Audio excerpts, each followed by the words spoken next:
안녕하세요. 저는 오늘 그 포럼 사회를 맡은 한국중견기업연합회 심인수 팀장입니다. 반갑습니다. 오늘 좀 바쁘신 가운데도 오늘 이렇게 좀 포럼에 참석해 주신 여러분들께 먼저 감사의 말씀 드립니다. 저희 중견기업 DX 브릿지 포럼은 저희 그 디지털 전환 관련 이제 글로벌 트렌드와 그 최신 이제 사례들을 발굴해서 저희 중견기업계의 디지털 전환 인식 확산과 이해도 제고를 위해 마련된 자리로서 올해 총 3회를 좀 예정을 하고 있습니다. 오늘 포럼에서는 그 밸류체인의 디지털화 라는 주제로 포럼을 좀 준비를 좀 했습니다. 모쪼록 저희 중견기업계의 성공적인 디지털 전환을 위해 이 포럼이 이 단초의 역할을 할 수 있기를 있었으면 하는 바람입니다. 간략히 오늘 좀 프로그램 안내를 좀 드리겠습니다. 먼저 저희 그 한국중견기업연합회 그리고 산업통상자원부에서 개회사 축사를 좀 해주시고 나서 이제 그 기조 강연으로 지금 카이스트의 이진준 초대 관장님의 이제 기조 강연을 청취하고 약 한 10분 정도 브레이크 타임을 좀 갖도록 하겠습니다. 그 이후에 이제 디지털 전환 혁신 사례로 지금 메가존 클라우드 Fnet 시스템에서 지금 발표를 해 주실 예정이시고요. 또 저희 그 중견기업들의 이제 디지털 전환 지원을 하기 위해 이제 정부하고 같이 여러 지금 지원 사업들을 현재 추진하고 있습니다. 그 내용들에 대해서 간략히 좀 그 안내드리는 자리를 좀 갖도록 하겠습니다. 그리고 오늘 지금 행사장 밖에는 저희 그 ICT 이제 부분 이제 공급 이제 중견기업들의 이제 홍보 이제 부스가 이렇게 좀 마련되어 있습니다. 이제 브레이크 타임과 포럼 그 후 시간 좀 등을 이용해서 이제 관련 이제 솔루션도 좀 체험해 보시고 좀 상담도 받으실 수 있는 그런 시간이 되셨으면 합니다. 네, 그럼 먼저 오늘 행사를 좀 주관하고 계신 저희 한국중견기업연합회 박종원 사업지원실장님의 개회사를 좀 청해 듣도록 하겠습니다. 큰 박수 부탁드리겠습니다. 예, 안녕하십니까. 한국중견기업연합회 사업지원실장 박종원입니다. 오늘 2022년 첫 중견기업 DX 브릿지 포럼에 참석해 주신 산업통상자원부 김태환 과장님과 중견기업 임직원 그리고 모든 참석자 여러분께 감사의 말씀 드립니다. 또는 오늘 바쁘신 와중에 강연을 해주신 카이스트 이진준 관장님, 저희 회원사의 메가존 클라우드의 강승백 상무님, Snet 시스템의 이상엽 전무님께도 감사의 말씀드립니다. 저희 중견기업 DX 브릿지 포럼은 중견기업의 성공적인 디지털 전환을 위해 전략과 사례를 공유하고 수요 중견기업과 공급기업 간 교류와 협력을 통해 디지털 전환이 가져올 미래의 변화에 함께 대응하기 위해 마련된 자리입니다. 지난해 스마트 퓨처 위드 DX라는 슬로건 하에 중견기업 DX 브릿지 포럼을 추구한 바 있으며 올해도 오늘을 시작으로 지속적으로 포럼을 개최할 예정입니다. 저희 중견기업 연합회에서는 오늘 포럼 이외에도 중견기업 디지털 전환을 위해 이해도 증진, 인식 제고, 또 교육 프로그램 등 다양한 프로그램을 제공하고 있습니다. 급변하는 대내외 경제 환경 속에서 중견기업이 지속 성장하기 위해서는 변화와 혁신이 필수이며 그 혁신의 성패는 디지털 전환에 있다고 합니다. 저희 연합회는 우리 경제의 혈인 중견기업의 디지털 전환을 물론 산업 생태계 내의 가교로서 전 후방 연관기업의 디지털 전환도 촉진될 수 있도록 최선의 노력을 다하겠습니다. 특히 코로나 등으로 어려운 상황임에도 불구하고 중견기업의 디지털 전환 촉진을 위해 열정적으로 지원해주고 계신 산업통상자원부와 연합회 공급기업 관계자 여러분께 다시 한번 감사의 말씀드립니다. 모쪼록 오늘 포럼이 참석해 주신 모든 기업의 성공적인 디지털 전환에 단초가 되었으면 하는 바람입니다. 감사합니다. 네, 저 다음으로 오늘 포럼을 축하해 주시기 위해 산업통상자원부 김태환 중견기업 혁신 과장님께서 참석해 주셨습니다. 저 김태환 과장님 축사 청해 듣도록 하겠습니다. 제 마스크를 좀 벗고 좀 하겠습니다. 안녕하십니까. 산업통상자원부 중견기업 혁신과장 김태환입니다. 먼저 중견기업의 디지털 전환을 앞장서 이끌어갈 2022년 제1회 중견기업 DX 브릿지 포럼의 개최를 진심으로 축하드립니다. 포럼 개최를 위해 애써주신 한국중견기업연합회 관계자분들과 이 자리에 참석해 주신 여러분들께도 감사의 말씀을 드립니다. 오늘 함께해 주신 산학연 전문가 여러분, 특히 귀중한 뜻을 모아 DX 브리지 포럼에 참여하시는 중견기업 대표님들께 진심으로 감사드립니다. 코로나19로 산업의 비대면 디지털화가 가속화되고 세계 각국의 경쟁은 더욱 치열해지고 있습니다.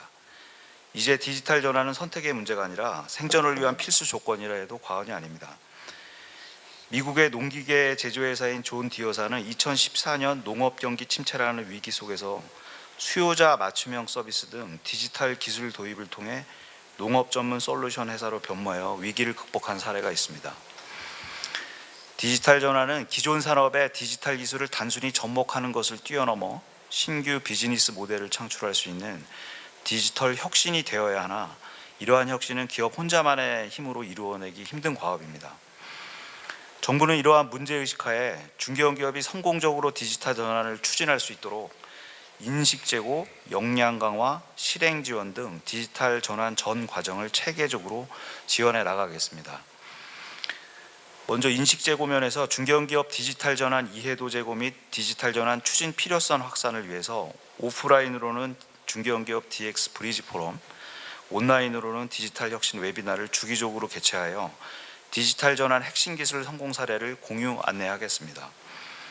두 번째로 역량 강화로는 중견기업 DX 전문가 양성 과정을 신설하고 중견기업 디지털 캐러밴을 운영하여 중견기업이 능동적으로 디지털 전환을 추진할 수 있도록 내부 인력 교육 과정 및 외부 지원 체계를 마련하겠습니다. 마지막으로 실행 지원으로는 디지털 혁신 중견기업 육성 사업과 중견기업 DNA 산학협력 프로젝트 등 신규 DX 지원 사업을 통해 중견기업의 신속한 디지털 전환 실행과 정착을 지원하겠습니다. 디지털 전환이라는 산업 환경의 변화에 있어서 DX를 위기가 아닌 기회로 활용하기 위해서는 기업 스스로의 혁신에 대한 의지가 매우 중요합니다. 오늘 포럼처럼 민과 간이 힘을 합쳐 디지털 혁신 성공 사례를 발굴하여 확산하고 지원 정책들을 개선해 나간다면 중견기업이 글로벌 경쟁을 선도해 나갈 수 있으리라고 믿습니다. 정부도 민간의 디지털 전환 활동에 많은 성과를 창출할 수 있도록 최선의 노력을 다하겠습니다. 다시 한번 중견기업 DX 브리지 포럼 개최를 축하하며 오늘 이 자리가 중견기업의 디지털 전환을 위한 혁신의 장으로 자리매김하기를 진심으로 기원합니다. 감사합니다.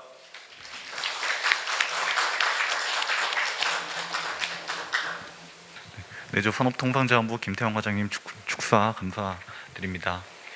네, 그럼 오늘 그 첫 번째 순서로 저희 이진준 카이스트 미술관 초대 관장님께서 AI, VR을 통한 미래형 미술관이라는 주제로 발표해 주시겠습니다. 저희 이진준 초대 관장님 연단으로 모시겠습니다. 큰 박수 부탁드리겠습니다.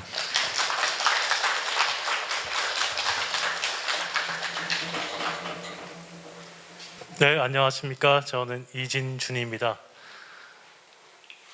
저는 카이스트 문화기술대학원 교수고요.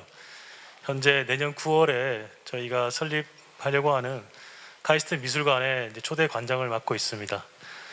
제가 오늘 중견기업연합회에서 이런 강의를 초대해 주셔서 굉장히 솔직히 좀 뜻밖이기도 하고요. 저같이 예술, 미술, 건축 디자인하는 사람을 초대해 주셔가지고 뜻밖이기도 했지만 또 한편으로는 굉장히 영광스럽습니다. 제가 오늘 DX에 관한 전반적인 것들은 저보다 많은 다른 좋은 강사분들께서 설명해 주실 거기 때문에 제가 이제 좀 집중하려는 것은요, 어떻게 지금 새로운 퓨처의 미래가 전개되고 있는지, 특히 예술이라고 하는 분야, 디자인이라고 하는 분야가 항상 어떤 제일 앞서서 새로운 것들을 개척하는 분야이기 때문에 어떤 세계가 오고 있는지에 대해서 여러분들 좀 인사이트를 가져왔으면 하는 생각에 제가 준비한 자료들 좀 발표하겠습니다. 끝내고 질의응답 가능하다면 질의응답 들으면서 제가 좀 더 디테일한 내용들은 그때 좀 설명을 드리지 좋지 않을까 싶습니다. 그러니까 2020년대 초에 일어난 말도 안 되는 사건이 생긴 거죠. 그림도 아니고 디지털 파일 하나가 700억에 팔렸어요. 그러면서 요즘 많이 알고 계시지만 NFT라고 하는 Non-Fungible Token이라고 하는 붐을 만들어낸 것이 바로 이거였습니다. 자, 이제 우리는 여기에 이제 고민이 생깁니다. 이게 실제 존재하는 그림도 아니고 파일 하나인데 이게 무슨 700억까지 갈 수 있는 거야? 라고, 도대체 어떤 가치가 있길래 이게 700억이 되지? 라고 해서 약간 그 뉴스가 나왔던 거고요. 이제 그래서 오늘 제가 그 소위 말하는 뉴 미디어 아트라고 하는 이 영역에서 어떤 세계가 지금 만들어지고 있는지, 그리고 산업계에 계신 여러분들하고 어떤 저와 대화하면서 어떤 인사이트를 좀 서로 주고받을 수 있는지 그런 시간을 좀 가져보고자 합니다. 이제 전시 공간도 이렇게 많이 바뀌고 있고요. 아마 저는 사실 그 뭐 미디어 아트 쪽을 하고 있는 사람이고 건축이라든지 디자인 쪽을 하는데, 가격이 아까 700억짜리 작품이 나왔잖아요. 이 작품의 가격이 왜 이렇게 높냐 했을 때, 이 NFT라는 것이 사실은 일종의 공인 인증서와 같습니다. 집에 여러분이 집을 샀을 때 갖고 있는 그 뭐 공정된 그 뭐죠? 우리 주민등록 그 하면 도장 찍는 거, 인감이라 그러나요? 예. 사이버에 있는 인감과 같은 것인데, 과거에는 내가 이 인감 도장의 증빙을 동사무소, 이 국가기관에서 그걸 증빙을 했잖아요. 근데 지금은 전 세계에 접속되어 있는 모든 사람들이 이거에 대한 정보를 이제 제가 알 수 있기 때문에 개런티를 할 수 있다, 이런 개념입니다. 그러니까 탈중앙화된 이 시스템이 앞으로 미래 사회에는 훨씬 더 중요한, 내가 신뢰할 수 있는 것이 된다. 자, 이 개념을 좀 바꾸시는 게 굉장히 중요할 것 같다는 생각이 들어서 제가 좀 길게 설명을 했고요. 어쩌면 우리가 그걸 갖다가 가치를 매기기 전에 그 안에 들어있는 기호의 의미를 이해 못해서 읽지 못하는 거 아닌가? 내가 독해를 하지 못하는 거 아닌가? 라는 의심을 조금 해보시길 바랍니다. 그렇게 해야지 지금 디지털라이즈 되는 세상에 대해서, 여러분들이 새로 오는 미래에 대해서 마음을 열고 조금 더 받아들일 수 있다고 저는 보거든요. 내가 알고 있는 것이 물론 경험과 어떤 지식이 풍부해서 맞지만, 뭔가 새로운 일이 계속 벌어지고 있어요. 아주 빠른 시간 내에. 이 세계에 대해서 내가 받아들이고 이해하려면 저게 왜 몇백억에 팔리지? 바보들이 사람들이 아니잖아요. 왜 저 사람들이 그걸 몇백억에 사겠습니까? 그죠? 왜 몇십억에 사겠습니까? 분명히 이유가 있을 건데, 저 안에 어떤 코드가 있구나, 어떤 비밀이 있구나, 어떤 문법과 단어가 있거나, 마치 아프리카 언어 하나를 내가 배워야지 그 언어를 이해할 수 있는 거 아닌가라는 그런 말씀을 좀 드리고 싶어요.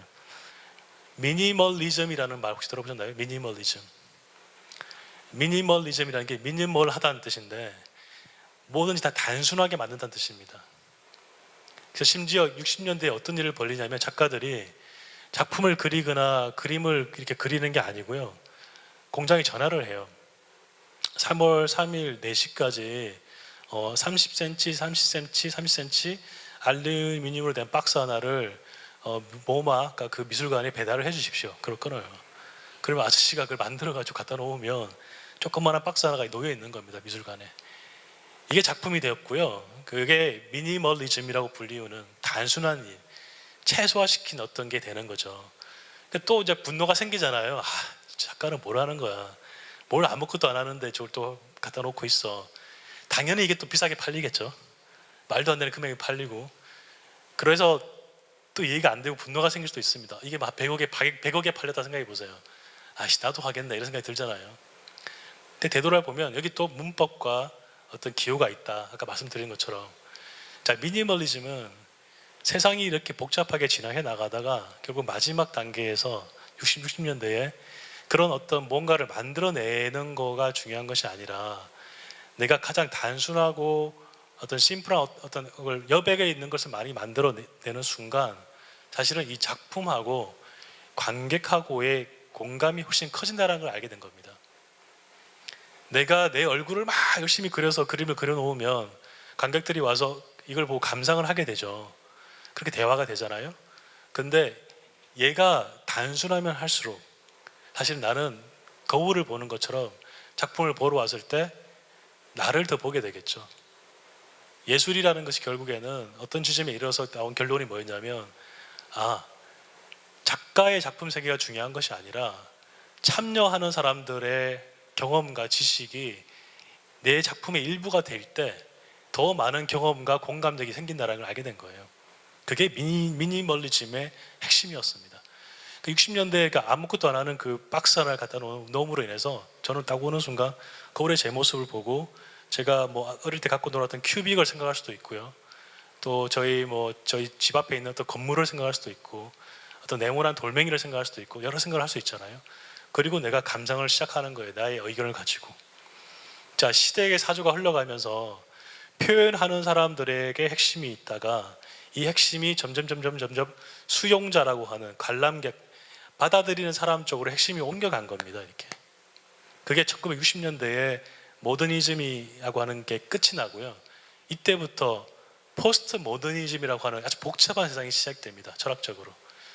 포스트 모더니즘 말 그대로 모더니즘의 이후 혹은 그걸 탈현대 모더니즘 혹은 이후 모더니즘이라고 부르는데 이 시대의 핵심은 뭐냐면 각각 개개인이 갖고 있는 개별적 특징, 개성이 너무나 중요한 시대가 된 거예요. 아까 제가 처음에 뭐라고 하도를 드렸냐면 중앙화되어 있는 어떤 권력을 가진 권위에 있는 기관이 내가 당신은 경영학을 나왔군요, 이렇군요 이렇게 해서 확인해서 부여하는 것이 아니고 여러 모든 사람이 그 위키피디아 페이퍼를 만들기 위해 참여하는 시대에 우리가 살고 있다 그랬잖아요. 그런 시대의 움직임이 1960년대에 철학사조와 예술사조가 함께 움직이면서 내 표현하는 나에 대한 중심이 아니라 받아들이는 수용자의 참여가 훨씬 더 중요해진 겁니다. 따라서 지금 우리가 고민하고 있는 디지털 시대라는 것은 어떤 누군가가 앞서서 내가 나가자 해서 나가는 그런 시스템이 아니고요. 그 디지털 시대를 참여하는 모든 사람들이 적극적으로 참여하고 싶은 마음이 생길 때, 그리고 내가 그 참여의 그 정도에 따라서 어떤 피드백이 올 때 이게 만들어지는 세상에 살고 있는 겁니다. 그래서 어린아이들이 훨씬 더 어떤 피드백이 있냐면 재밌는 피드백이 있어야 되는, 첫째는 아이들이 게임하듯이 막 지금 메타버스를 왔다 갔다 하고 아바타를 만들고 이러는 것들이 다 그런 이유거든요. 과거의 예술가의 미디어 아티스트의 일이라는 것이 똑같이 미켈란젤로처럼 그 하나님의 어떤 그 성령을 받아서 조각을 똑같이 만드는 시대에서 그게 내가 생각하는 어떤 나의 감성을 표현하는 시대로 왔다가 그게 수용자의 입장, 다양한 사람들의 감정을 받아들이는 미니멀한 시대로 왔다가 포스트 모더니즘이라고는 어떤 분야의 장르를 겪으면서 이 뉴 미디어 아트에서 영역에서는 예술, 그러니까 기술을 기반으로 한 예술의 영역에서는 무엇이 제일 중요하냐면요, 협력 관계. 아티스트가 더 이상 한 사람의 영원한 리더가 아니고 다양한 전문가들과 함께 내가 어떻게 콜라보레이션을 하는가가 더 중요한 시대가 됐다는 뜻입니다. 따라서 제가 미디어 아티스트라고 하면서 이야기를 드리지만 아까 서두에 제가 서울대 경영학과 나왔다 이렇게 얘기했는데 제가 이렇게 미디어 아티스트로서의 활동을 하고 좀 나름 외국에서 명성을 얻다 보니까 가장 중요한 역량이 바로 이 매니지먼트하고 콜라보레이션을 이끌어내는 능력이더라고요. 이 역량이라는 것이 이제 사실은 이제 컨덕터라고 비유하는데 지휘자에 비유하거든요. 바이올린을 잘 키는 분이 계실 거고 첼로를 잘 키는 분이 계실 거고, 그죠? 그런 분들을 오케스트레이션하는 오케스트라의 능력이 제일 중요하다. 그리고 특히 디지털라이즈된 이 세상의 요구사항이 바로 그거 같아요. 리더의 덕목이라는 것이 과거처럼 정확하게 룰을 정해놓고 내가 이끌어가자 이런 것이 아니라 가능한 한 내가 오케스트레이션을 잘할 수 있는 그런 상황을 만들어내는 것. 그러려면 무엇이 중요하냐면 제가 타인과 설득적으로 커뮤니케이션 할 수 있는 능력이 필요하겠죠. 그리고 또 하나는 이런 플랫폼에 참여하는 여러 직원들일 수도 있고 소비자일 수도 있습니다. 혹은 다른 콜라보레이션 하는 다른 기업일 수도 있고 다른 회사의 직원들일 수도 있습니다. 그분들이 자발적으로 이 플랫폼에 참여하게 만드는 그 동기유발이 굉장히 중요한 것 같아요. 그 동기유발을 만들어내는 것은 결국 어떤 리더의 덕목일 수 있으나 결국 기술적인 그 플랫폼이 그 파이프라인을 만들어내지 않으면 참여할 수가 없는 거잖아요. 그러니까 지금 현재 디지털라이즈 되고 있는 세상이라는 것은 아까 처음 말씀드린 것처럼 네이버가 권위를 부여하는 세상이 아니고 모든 사람이 자발적으로 참여해서 어떤 정보를 만들어내고 권위를 부여하는 세상이 되어가고 있다. 따라서 정보를 체득하고 어떤 데이터를 만들어내고 그 데이터를 기반으로 한 솔루션을 만들어내는 것은 절대 피할 수 없는 시대의 그냥 시대 정신 같은 겁니다. 미디어 아트라는 말은 들어보셨을 거고요. 제가 하고 있는 뉴 미디어 아트라는 것은 말 그대로 뉴잖아요. 지금 갓 나오고 있는 새로운 기술, 아직도 막 만들어지지 않았지만 새롭게 도전하고 있는 그런 기술들에 대해서 얘를 어떻게 활용해서 새로운 공간 경험 혹은 감각 경험을 만들어낼 건지를 고민하는 겁니다. 서울대 경영학과를 제가 나왔고 지금 제가 카이스트 교수를 하고 있는데 많은 사람들이 물어봅니다. 카이스트의 예술가가 교수가 될 수 있군요. 라고 진짜요? 라고 물어보는 거죠. 네, 제가 50년 카이스트 50년 역사 50년 됐는데요. 작년에 72년에 만들어졌으니까 50년 역사에서 초빙이라든지 뭐 이런 겸직 교수가 아닌 정년을 받은 전임 교수로 처음 이제 제가 된 교수고요. 그리고 제가 이제 카이스트에서 미래형 미술관이라고 하는 카이스트 미술관을 이제 설립하기 위한 걸 주도하고 있는데 바로 예술가의 역량이라는 것이 지금 이런 공학 기술과 이런 자연과학과 이런 베이스와 지식을 가지고 콜라보레이션을 하기 때문입니다. 더구나 제가 요즘 저희 랩에서 제일 많이 하고 있는 것들이 뭐냐면 그 스마트 팩토리라고 하는 스마트 물류 창고라고 하는 이런 공간을 어떻게 하면 디지털라이즈된 디지털 트윈하고 실제 공간하고 정보적으로 연결시킬 수 있을까 그런 것들을 계속 고민하고 그러니까 버추얼 시뮬레이션을 이렇게 돌리고 일을 하고 있습니다. 엊그저께 네이버를 방문했고요. 네이버에 1784인가요? 새로 만들어진 건물이 하나 있고 이 네이버의 건물이 가장 기계 친화적인 AI 친화적인 그런 건물이라고 이제 디자인되어 있습니다. 제가 들어가서 이제 하는 것들이 이것들의 내부의 인테리어 공간 경험을 어떻게 다시 또 바꿀 수 있을까? 그렇게 왜냐하면 이게 이제 인터랙티브 아키텍처라고 해서 공간이 이렇게 이 사람과 같이 이렇게 연동하기 때문에 그런 고민들을 좀 하고 있는 거죠. 그러니까 미디어 아티스트의 영역이 단순히 예술만 하는 것이 아니라 훨씬 디지털 세상에서는 더 많은 영역을 갖고 있다. 그런 점에서 좀 뉴미디어 아티스트의 뉴라는 거에 방점을 좀 주고 싶습니다.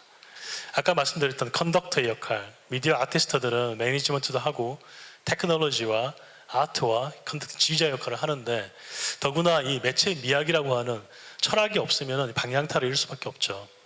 우리가 소위 이제 그 인문학이 필요하다 이야기를 하고 있으나 이게 왜 필요한지 정확하게 잘 말을 해주지 않아요. 그냥 이게 없으면은 인생의 어떤 의미를 모르지 않겠냐. 인문학이야말로 어떤 인간을 이해하는 본질이다 이런 얘기하는데 매체 미학, 지금 우리가 하고 있는 DX에 대한 부분도 사실은 아까 제가 말씀드린 것처럼 미술사에서 어떤 철학을 가지고 쭉 달려온 거거든요. 자, 이 매체 미학이라고 하는 매체 미학이라는 것이 철학에서도 미학에서도 바로 이 미디어를 다루는 기술을 다루는 것에 대한 철학적인 입장입니다. 이 매체 미학의 가장 핵심은 뭐냐면요. 기술은 인간을 과연 자유롭게 만드느냐? 기술은 인간을 오히려 구속하고 있는 것이 아니냐? 기술 시대에 과연 아름다움이란 것이 무엇이냐? 자, 우리가 세상을 기술 때문에 편하게 됐다고 생각을 하고 있지만 역으로 생각하면 기술에 빠져가지고 편하지 않은 건지도 모릅니다. 매일 예전에는 우리 카카오톡 안 하니까 주말에 좀 쉴 수 있었잖아요. 근데 요즘은 뭐 계속 카카오톡을 하니까 쉴 수 없잖아요. AI가 발전하고 뭐 이렇게 DX 세상이 돌아오면은 과연 인간이 더 편해지는 걸까? 자, 이 매체 미학의 질문은 하나입니다. 인간의 기술이 어디로 발전하는에 대해서 철학적인 질문을 하는 건데 그 하나라는 건 뭐냐면 결국 본질적인 질문을 하고 싶다라는 거예요. 이제 이 부분에서 조금 좀 설명을 드리면 과거에 우리는 스포츠 게임 보면 축구, 복싱, 복서들 뭐 누구죠? 그 유명우라든지 유명우 혹시 아시나요? 장정구, 유명우, 뭐 박종팔 이런 시대를 살았었죠. 그 당시에는 글러브를 끼고 사각의 링에서 정정당당하게 주먹만 가지고 복싱을 해서 누가 제일 잘하는지 참 궁금했고 그래 박수를 치고 그런 분들이 영웅이 되고 돈을 많이 버는 시대가 있었습니다. 지금의 시대는 이종격투기라고 들어보셨나요? 지금은 넘어져도 때리고요. 심지어 누워있는 사람도 막 목 졸려가지고 항복 받아내고 이럽니다. 주먹질만 하는 게 아니라 발로 차고 막 이래요. 이게 더 잔인해진 것 같잖아요, 사실. 근데 여기에 똑같은 시대의 질문이 있습니다. 과거에는 장르의 시대, 어떤 장르에서 무엇인가 누가 제일 잘하냐의 시대였다면 지금은 이 바로 매체 미학적인 질문인데요. 네가 복싱을 하는 매체 글러브를 쓰든지 링을 쓰든지 상관없다. 지금의 질문은 뭐냐면 아까 본질적인 질문, 무엇이 제일 중요한가? 그러니까 뭐 어떤 사람이 제일 강해? 누가 제일 센 사나이야? 누가 제일 센 사람이야? 라는 질문을 하는 거예요. 네가 주먹을 쓰든 발을 쓰든 뭐 다른 상관없이 복싱을 누가 제일 잘하냐 문제가 아니라 누가 제일 강한 거냐라는 질문을 하는 시대가 된 거죠. 자, 계속 이제 세상이 복잡해지고 있고 여러 가지 매체 기술이 발달하고 있으면서 어디를 향해 가고 있냐면 분업을 해서 자, 당신은 자동차 바퀴에 나사를 박으십시오. 당신은 뭐 페인트를 칠하십시오. 당신은 바퀴만 조립하십시오. 라고 하는 그런 게 스마트 팩토리가 아닙니다. 과거의 시대는 하나를 나눠가지고 공정을 일자로 딱 봤잖아요. 리니어하게 선형적으로 만들어서 자기가 잘하는 거 분업을 시켜가지고 이 기술이 아니라 효율성을 극대화시킨 겁니다. 그래서 한 10년 동안 나사 박은 그 노동자들은 새로 들어온 노동자한테 이렇게 말하겠죠. 야, 그거 1초면 10개 박을 수 있는데 너 그거 못 박냐? 이러면서 기술 쫙 보여주겠죠. 그래서 이 기술을 고도화시키는 방식으로 이 정교함을 더해갔다면 지금의 시대는요, 분업의 시대가 아니라 모든 사람이 자발적으로 참여해서 소통하고 의견을 나누면서 답을 구하는 그런 시대라고 말씀드렸잖아요. 분업의 시대가 아니라 통합하고 융합하는 시대, 소통하는 시대입니다. 그러니까 내가 어떤 일이 벌어지는 것에 대해서 얼마나 많은 사람들이 공감을 이끌어내는 것이냐, 그리고 그런 기술을 내가 어떻게 만들어낼 수 있느냐, 그게 중요한 시대가 되어가고 있다는 말씀 한 번 더 드리겠습니다. 이제 이런 거는 제가 미학적인 어떤 결론에 이르는 것들인데요. 그러니까 소위 말하는 경계 공간의 시대라고 표현하고 있습니다. 통가어뢰라고 하는 인류학자가 만든 용어인데, 청소년이 이제 청소년을 길을 지나서 대학생이 되는 것처럼, 혹은 결혼식이라든지 장례식이라든지 어떤 세레모니를 통해서 어떤 다른 시대로 전환되는 것처럼, 지금 동시대는 우리가 이런 융합의 시대에 살고 있다. 바로 이 가두기의 시대에 살고 있다. 그런 식을 한 번 더 말씀드리고 싶습니다. 그러니까 그 계단 같은 거예요. 1층에서 2층 올라갈 때 계단은 경계 공간이라 불리우거든요. 다시 말하면 지금 디지털 트랜스포메이션의 시대는 바로 이 가두기의 시대를 뜻하고 있고, 이거에 대한 제가 미학적인 어떤 그 논문을 썼기 때문에 이런 점 제가 말씀을 드리고자 합니다. 요즘 코엑스에 가니까 이렇게 파도 치는 거가 되게 유행했더라고요. 그리고는 도시에 있는 전광판에 계속 미디어 작업들이 보여지면서 마치 2D로 되어 있는 것 같은데 입체 영상이 나오는 3D 공간이 만들어지고 있잖아요. 바로 그게 아나몰픽이라고 하는 기법인데 굉장히 단순한 기법입니다. 사실은 2차원적으로 보이는 것을 2차원적인 것을 3차원으로 전환하는 기법이고요. 그런 디지털 세계에서 훨씬 더 많은 판타지가 실현되는 시대에 살고 있는 거죠. 그게 과거에는 작가들이, 예술가들이 하거나 혹은 소수의 사람들이 하는 시대였다면 지금 도심 한가운데서 이제 그걸 볼 수가 있는 겁니다. 그래서 요즘은 광고에서도 굉장히 많이 이용하고 있고, 이런 기술들이 이렇게 세계를 바꾸는 거에 2D를 3D로 보여주게 하는 거에서 계속 진화되고 있는 거죠. 기술은 인간을 분명히 또 장악하거나 더 힘들게 만들 수도 있습니다. 하지만 오랜 역사를 살펴보면 기술은 항상 인간의 감각적 경험을 확장시켜 왔습니다. 내가 안경을 쓰고 있기 때문에 멀리 볼 수 있게 되고요. 내가 자동차가 있기 때문에 빨리 더 갈 수 있는 거고요. 이 기술이라는 것이 AR이 됐든 XR이 됐든 VR이 됐든 AI가 됐든 지금 말하고 있는 DX가 됐든, 기술은 분명히 부작용이 있음에도 불구하고 긴 역사의 그래프를 보면 항상 인류의 감각적인 경험에 확장을 시켜온 게 확실합니다. 그런 부분에서 저는 굉장히 긍정적인 마음을 가지고 있고, 제가 그 넥스트 제너레이션들이 과연 어떤 예술을 원하고 어떤 세계에 살 수 있을 것인가, 항상 그런 고민을 하고 살고 있기 때문에 조그마한 그런 인사이트가 여기 계신 분들 좀 전달되었으면 그렇게 감사하게 생각하겠습니다. 고맙습니다. B2B 제조, 기업을 위한 디지털 전환이라는 주제로 저희 그 메가존 클라우드의 강승백 상무님 발표 진행해 주시겠습니다. 큰 박수 부탁드리겠습니다. 그러면 오늘 주제를 조금 이제 말씀을 드리겠는데요. 제조기업 지금 뭐 디지털 현황, 제조기업이라고는 하지만 대부분 중견기업에도 다 어찌 보면은 이제 비슷하게 적용이 되는 내용이라고 할 수 있고요. 그래서 이제 디지털 전환 지금 현재의 현황, 그리고 어떤 방향성을 가져가셔야 되는지를 조금 말씀드리도록 하겠습니다. 뭐 디지털 전환은 뭐 아마 이미 많이 들으셔서 제가 막 뭐 이렇게 하나하나 이제 말씀 안 드려도 될 것 같아요. 뭐 앞서서 이제 뭐 초대 이제 카이스트 관장님이 얘기해 주셨지만, 지금은 이제 디지털로 다 가는 시대인 거는 전환기임은 이제 분명한 것 같습니다. 그러면은 디지털화되는 이런 데이터들을 활용을 해서 어떻게 혁신을 이뤄나갈 수 있느냐가 결국에는 우리가 얘기하는 이제 디지털 전환이고요.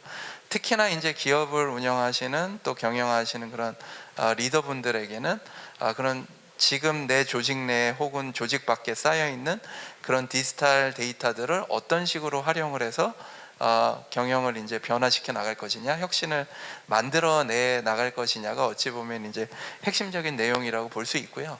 그리고 단순히 디지털 기술을 이제 해가지고 어떤 솔루션을 도입해서 이제 나는 디지털 혁신을 이뤘어가 아니라 여기 이제 적어 놓은 것처럼 디지털 역량을 활용해서 결국에는 지속적으로 하는 것이 핵심이라고 보실 수 있습니다. 그래서 지금 이제 단순히 뭐 예전처럼 빅뱅 방식의 프로젝트를 도입을 해서 우리 회사의 디지털화는 다 이뤘어, 디지털 혁신 과제는 다 완성했어가 아니라 실은 지속적으로 그런 프로세스를 이제 반복해 나가는 게 어찌 보면 디지털 혁신의 가장 중요한 방향성이라고 말씀드릴 수 있을 것 같습니다.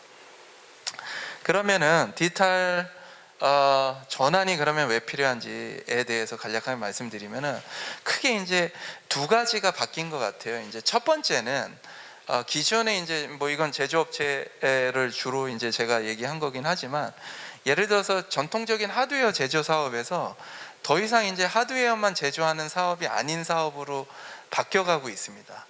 예를 들어서 뭐 제가 이 행사장에 오기 전에 현대차에서 만든 전기 자동차를 타고 왔어요.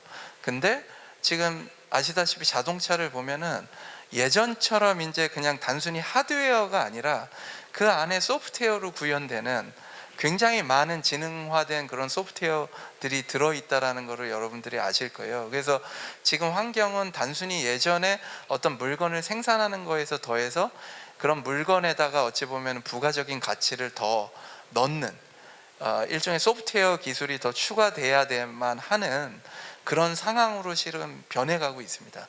두 번째로는 기존의 대량 생산 방식에서 굉장히 어찌 보면은 지역화된 혹은 다품종, 저희가 얘기하는 매스 커스터마이제이션이라고 하는 그런 시대로 이제 제품 라인업도 이제 바뀌어가고 있습니다. 그러면 이제 이런 부분을 있어서 활용하기, 예를 들어서 이런 것들을 하기 위해서는 결국에는 이제 디지털 전환이 꼭 필요한 상황이다라는 것들을 다시 한번 좀 말씀드릴 수 있을 것 같습니다.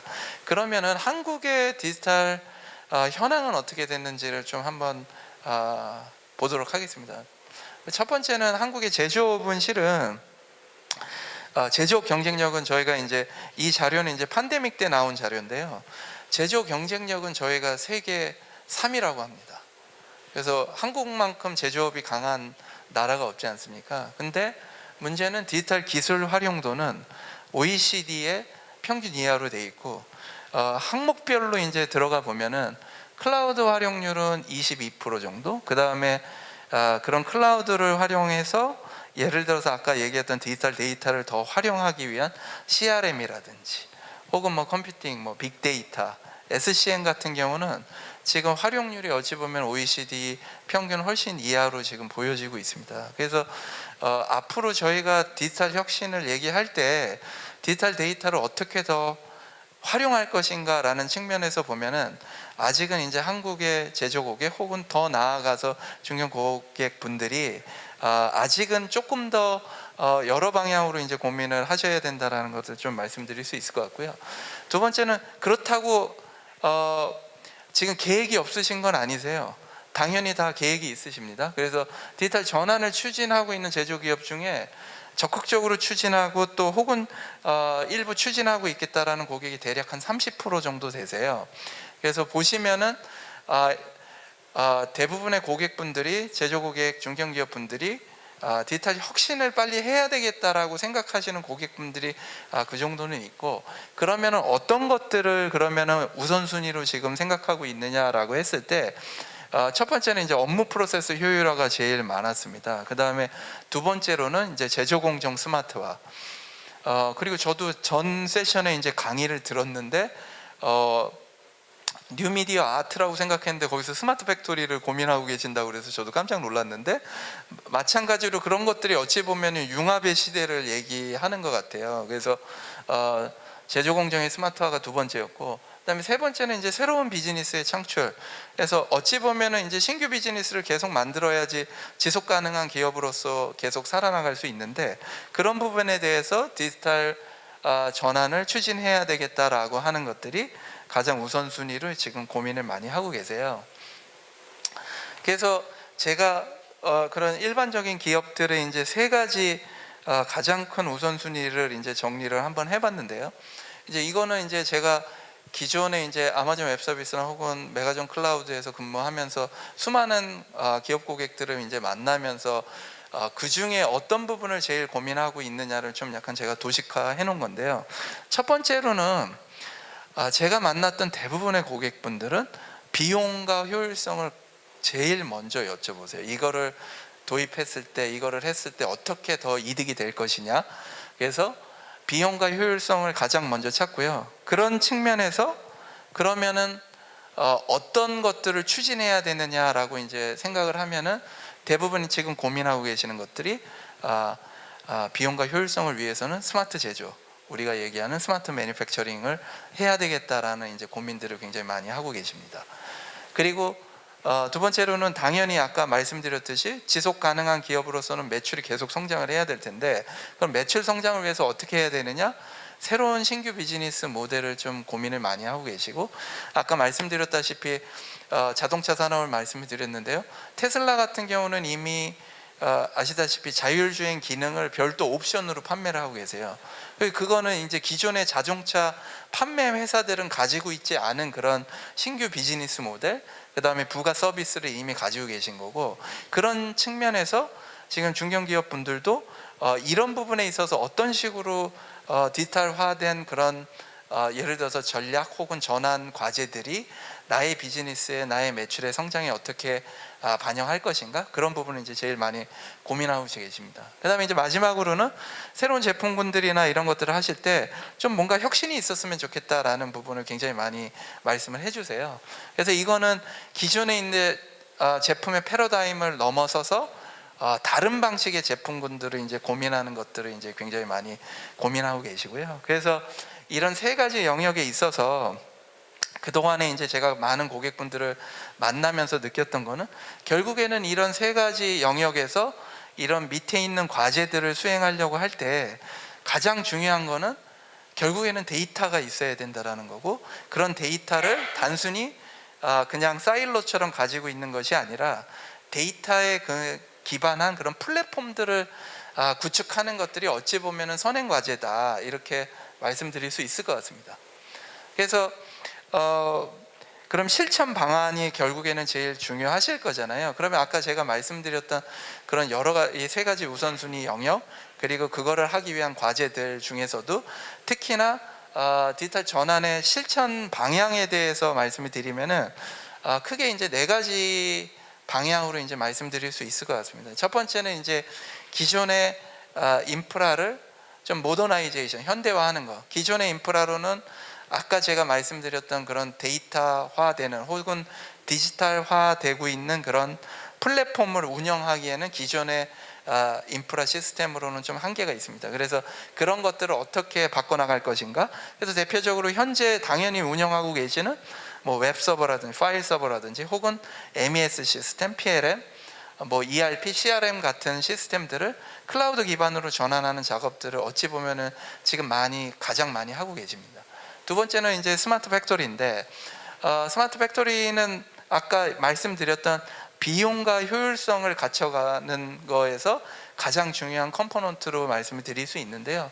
그러기 위해서는 이제 기존에 있는 설비들을 어떻게 공정을 모니터링할 것인가, 기존에는 저장하지 않았던 그런 공정 데이터들을 얼만큼까지 저장을 해서 활용을 할 것인가. 그 다음에 예를 들어서 예측 정비라고 이제 소위 얘기하는, 우리가 이런 장비들의 운영되는 장비들의 예를 들어서 뭐 정상 작동을 언제까지 할 것인지 그런 거를 예측할 수 있다라고 하면은 그만큼 라인을 다운시키지 않고 운영할 수 있는 그런 부분에 대해서 어떻게 할 것인가가 가장 큰 고민 사항이라고 할 수 있고요. 그다음에 이제 스마트 제품이라고 되어 있는데, 지금은 대부분 다 디지털화된 혹은 IoT 기반의 커넥티드 제품군들이 대부분 나오고 있습니다. 그래서 뭐 아까 제가 계속 자동차 예를 말씀을 드리는데, 뭐 현대자동차나 대부분의 뭐 BMW 같은 그런 자동차 제조 회사들도 텔레메트릭스, 소위 우리가 예전에 얘기하는 그런 연결화된 그런 서비스들을 다 가지고 있는데, 지금은 뭐 예를 들어서 LG전자의 뭐 띵크 그런 뭐 시스템이라든지 대부분 다 연결되어 있고, 삼성전자의 뭐 그런 새로운 그런 가전 제품들도 다 연결이 되어 있지 않습니까? 그래서 그런 스마트한 제품군들로 지금 가는 방향성에 어떤 식으로 이제 우리가 어떤 기술 컴포넌트를 가져가야 되는지를 이제 얘기를 하고 있고요. 그다음에 마지막으로는 R&D에 있어서도 기존의 이제 R&D 방식이 아니라 굉장히 이제 스마트한 엔지니어링 방식으로 지금 바뀌어가고 있는데요. 예를 들어서 이제 뭐 HPC라고 해서 굉장히 뭐 설계라든지 해석을 할 때 고성능의 컴퓨팅 파워가 필요했는데, 아시다시피 지금 반도체 부족 현상이 굉장히 많지 않습니까?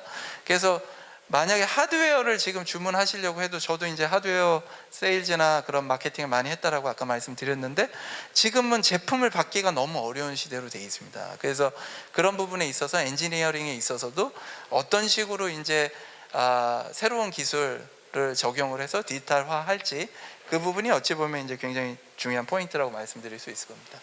그러면 이제까지 말씀드렸던 방향이라든지 좀 큰 그림에 있어서 실제 이제 리더분들이 꼭 고민하셔야 되는 방향성을 좀 제가 다시 한번 정리를 해봤습니다. 첫 번째는 어떤 기술을 도입할지를 고민하시는 것보다는 어떤 과제, 어떤 비즈니스 과제를 해결하실지가 더 제일 중요할 것 같습니다. 제가 이제 고객분들을 만나보면은 예를 들어서 이제 굉장히 스페시픽한 그런 과제에 기술에 대한 요구사항이 있는데, 저희는 거꾸로 이걸 통해서 어떤 것들을 하시려고 하는지를 주로 이제 여쭤봅니다.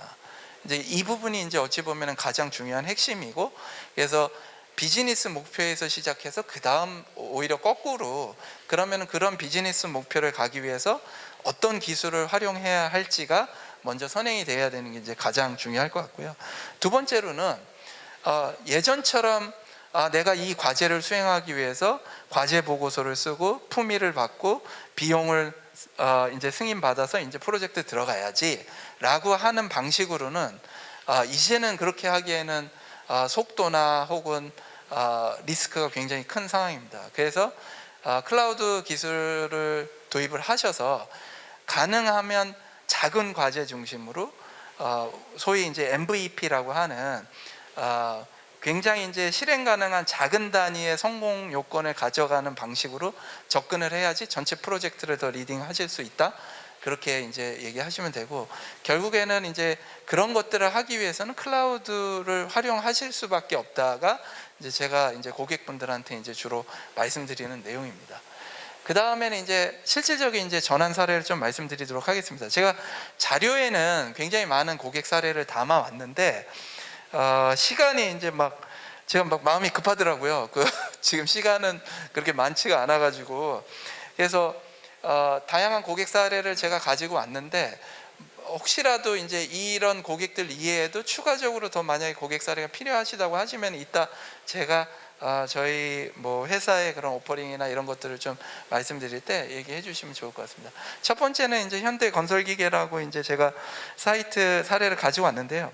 여기 있는 사례는 제가 자료집에도 넣었는데 대부분은 다 인터넷에 검색해 보시면은 다 오픈된 사례예요.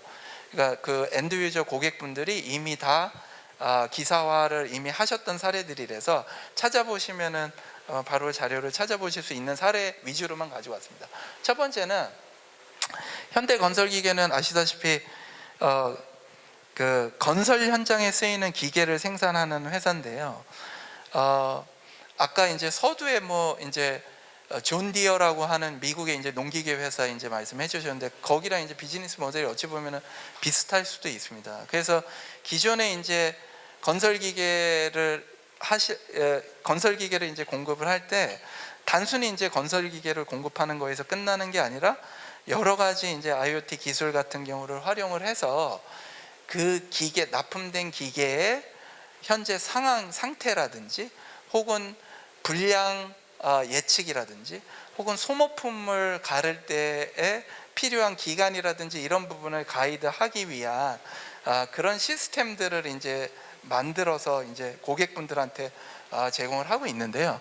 그래서 여기 보시면은 이런 식으로 원격 관리 시스템이 되고, 이 여기 있는 지금 사례로 보여져 있는 제가 그림으로 가져온 이 앱들은 단순히 예를 들어서 요즘 모바일도 많이 쓰니까 모바일 앱에서부터 웹 환경까지 이제 전부 다 이제 돼 있습니다. 그래서 여기 보시면은 지속적인 혁신을 하고 있고, 클라우드를 도입함으로써 실은 이제 개발 속도를 훨씬 더 빨리 가져갈 수 있다고 이제 고객분이 이제 이렇게 코트를 해주셨고요. 이제 여기서는 이제 모니터링하고 실은 이런 단계인데, 최근에 나온 아마 기사를 보시면은 여기서 이제 한 단계 더 나가셔서 IoT 기술을 접목하셔서 실제 뭐 인공지능하고 사물 인터넷을 활용한 건설 장비의 고장 진단 기술까지 지금 가지고 계세요. 그래서 실제 이제 아예 IoT 칩을 건설 기계에 넣고 거기에 이제 실제 이제 고장을 이제 예측할 수 있는 그런 것들을 이제 엣지 단으로 내려보내는 그런 단계까지도 현대 건설 기계에서 이제 하고 계시고요. 그래서 이제 이것들이 이제 왜 중요하냐면은, 예를 들어서 건설 장비 같은 경우는 현장에 파견되면은 실제 이제 환경 자체가 굉장히 어찌 보면은 좀 터프한 환경이잖아요. 그래서 이제 그런 부분에 있어서 장비 고장 유무를 미리 파악하고 또 대응할 수 있다라고 하면 그만큼 더 생산성을 높일 수 있다라고 이제 말씀드릴 수 있을 것 같습니다. 그 다음에 이제 경동 나비엔 사례를 이제 저희가 가지고 왔는데요. 아까 말씀드렸던 그런 스마트 프로덕의 어찌 보면은 사례라고 말씀드릴 수 있습니다. 스마트 프로덕이라고 하면은 기존의 이제 제품 가지고가 아니라 어찌 보면은 추가적인 밸류를 이제 제공하는 그런 제품군들을 이제 새롭게 개발하고 또 고객분들한테 이제 선보이고 있고요. 그러기 위해서 이제 경동 나비엔의 이제 장재현 팀장이 이제 코트한 내용, 여기 이제 뭐 밑에 보시면은 제가 아예 링크를 다 걸어놨어요. 그래서 보시면은 뭐 유튜브 강연이라든지 이런 것들 같이 보실 수 있는데, 그래서 여기 같은 경우는 이제 기존의 IDC 환경에서 이런 앱을 운영을 하다 보니까 최초에 이제 만드셨을 때는 그러다 보니까 해외에 있는 고객분들한테 응대하기가 너무 어려운 거예요. 그 다음에 속도라든지 여러 가지 것들, 그래서 클라우드 기술을 활용을 해서 예를 들어서 해외에 있는 그런 고객분들한테 서비스하는 것들도 훨씬 더 빠르게 하셨고, 또 이런 것들을 해서 전체적인 IoT 플랫폼, 그 스마트 보일러를 클라우드에 연결하고 클라우드를 통해서 고객분들한테 그런 가치를 전달하는 그런 스마트 제품, 스마트 엔지니어링 단계의 그런 고객 사례라고 이제 말씀드릴 수 있을 것 같습니다. 그 다음에 이제 코스맥스는 뭐 아시다시피 대표적인 화장품 OEM 기업인데요. 여기는 이제 조성민 상무이사라고 이제 코스맥스의 이제 이사님이 상무님이 이제 코트를 해주셨는데, 코스맥스 그냥 사항 자체가 디지털 전환이 결국에는 제조업 혁신이다.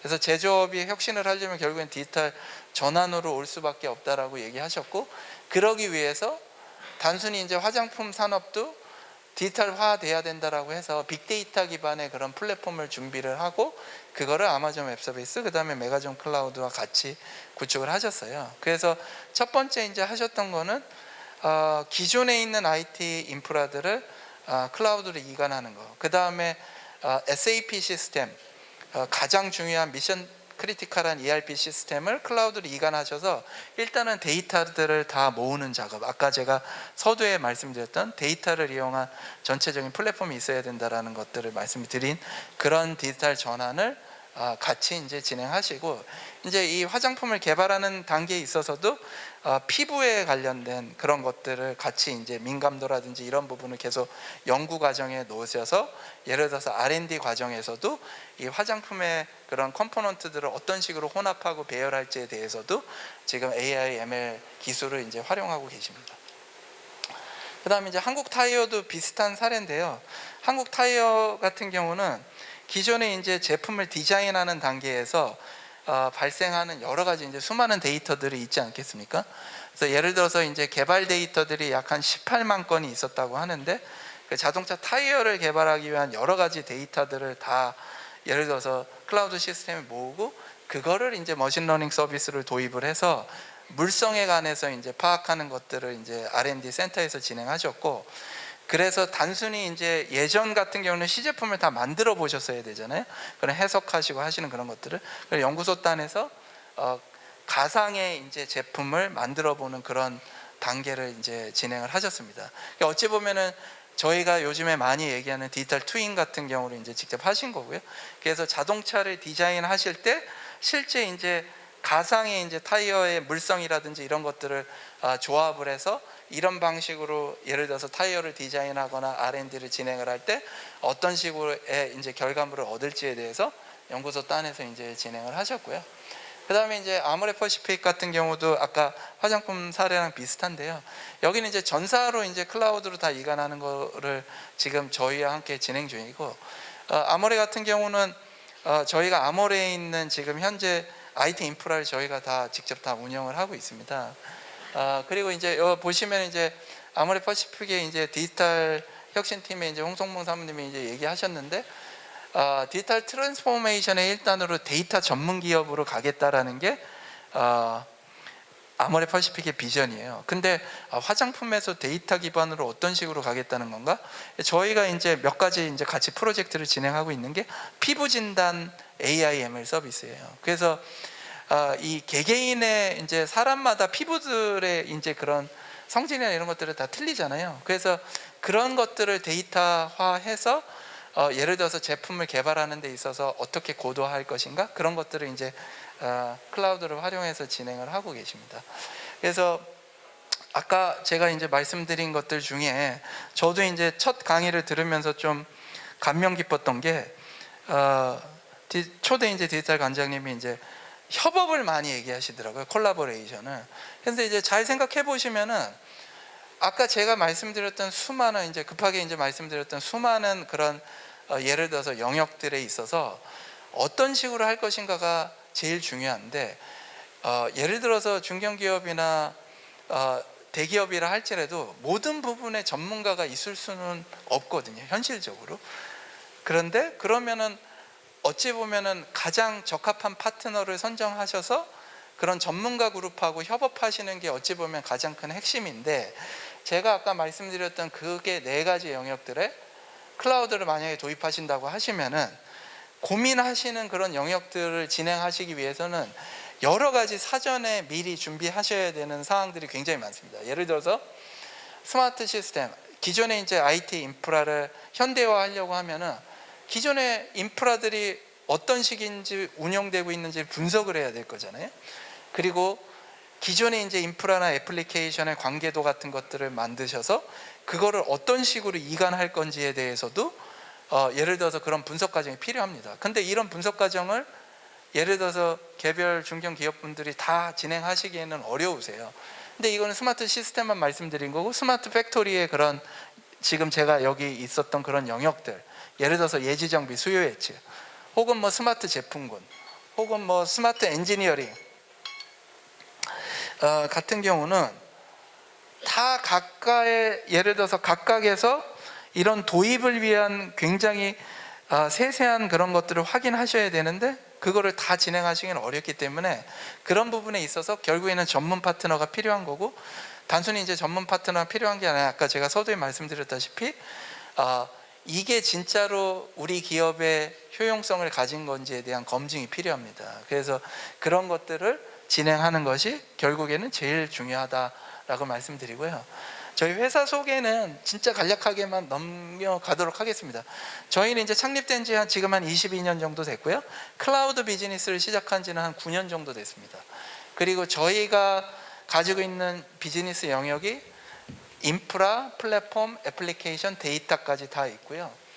아까 제가 말씀드린 사례 외에도 저희 메가존 클라우드의 고객분이 지금 대략 한 5천여 개 고객사가 있고, 각 분야 뭐 대기업, 금융, 게임, 엔터, 교육, 유통, 언론, 공공 다양한 분야의 이제 고객분들이 이제 저희가 하고 있어서 아마 고민하고 계시는 사항들에 대해서 저희가 굉장히 많은 이해도를 가지고 있다라고 말씀을 드릴 수 있을 것 같습니다. 그래서 오늘 실은 제가 뭐 시간이 이제 다 됐는데 오늘 참석해 주신 이제 고객분들을 위해서 어떤 것들을 마지막으로 이제 전달드리면 좋을까를 제가 이제 많이 고민을 하고 이런 것들을 조금 제안해 보고 싶어서 마지막 장표에 담았습니다. 그래서 디지털 혁신을 하기 위해서 여러분들이 생각하는 과제가 분명히 있을 겁니다. 그 중에서도 제가 저희 팀들하고 요즘에 가장 많이 하고 있는 몇 가지 과제들을 여기다 적어놨어요. 예를 들어서 데이터 분석 시스템을 어떤 식으로 구축할 것인지, 그다음에 예지 보전 서비스는 어떻게 할 것인지, 수요 예측 서비스는 어떤 식으로 할지, 예를 들어서 뭐 리테일 기업이라고 하면 다이내믹 프라이싱은 어떤 식으로 진행해야 될지, 그다음에 IoT 서비스, 장비나 설비에 대한 모니터링을 어떻게 할지, 디지털 트윈은 어떤 식으로 구현해야 될지, 그다음에 또 기존의 IT 인프라를 어떤 식으로 마이그레이션을 해야 될지, 이런 것들이 어찌 보면 제가 요즘에 가장 고객분들하고 많이 진행하고 있는 건데, 이런 것들을 오늘 뭐 제 짧은 강의를 통해서 이거 조금 더 들어보고 싶다라고 해서 만약에 이제 이런 실질적인 POC를 신청을 해주시면은 신청해 보신 이제 고객분들에게 뭐 간단한 기념품들을 같이 이제 좀 제공을 해드리려고 합니다. 그래서 제가 여기다가 연락처를 적어놨는데요. 뭐 자료는 어차피 지금 다 배포돼 있으니까 보시고 저희 송보민 매니저님한테 이메일을 주시면은 저희가 여기서 다 못다한 그런 얘기들을 전달 드리도록 하겠습니다. 그러면은 이상으로 제 세션 마치도록 하겠습니다. 고맙습니다. 발표해 주신 메가존 클라우드 강승백 성무님께 감사의 말씀드립니다. 저 다음으로 디지털 전환을 통한 AI 기반 제조 설비 에너지 최적화 시스템 플랫폼이라는 주제로 F넷 시스템의 이상엽 전무님께서 발표해 주시겠습니다. 네, 이상엽 전무님께 큰 박수 부탁드리겠습니다.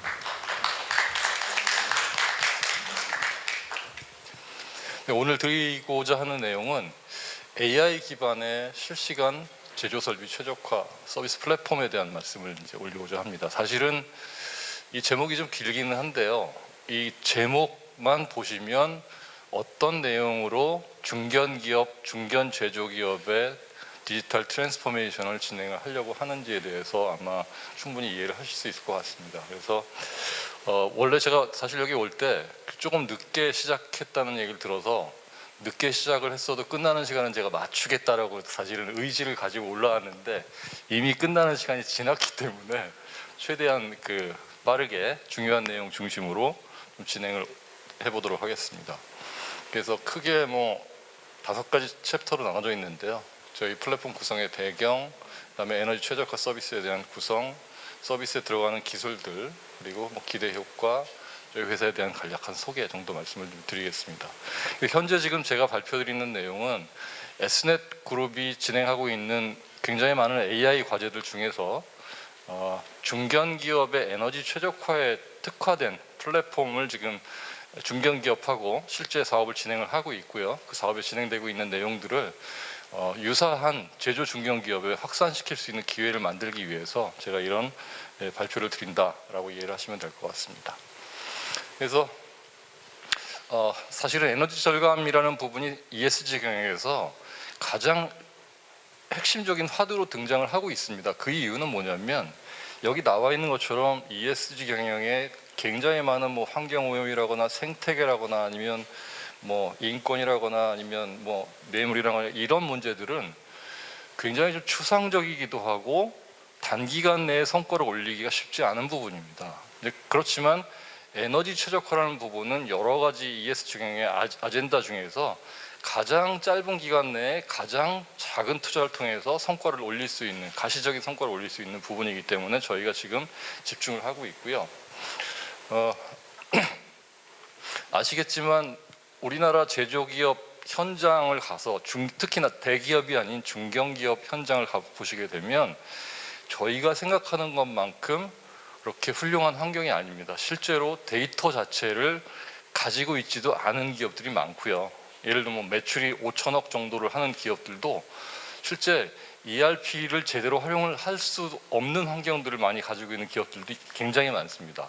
그래서 저희가 지금 에너지 최적화에 집중하고 있는 이유는 실제 데이터가 없는 기업도 소규모의 센서를 부착함으로써 실시간으로 데이터를 확보를 하면서 즉각적으로 효과를 낼 수 있는 ESG 경영의 핵심적인 화두이면서 동시에 중견 기업들의 비용 절감을 위한 중요한 아젠다가 된다라고 판단했기 때문입니다. 실제로 저희가 이건 그 모 기업의 이제 사례인데요. 매출액 대비로 전기요금만 4%에서 5% 사이가 들어갑니다. 전기요금만, 원재료 비용도 아니고. 그 전기요금을 얼마를 줄일 수 있느냐가 사실은 굉장히 이 회사에서는 그 전체 코스트를 절감하기 위한 가장 중요한 첫 번째 아젠다로 좀 돼 있고요.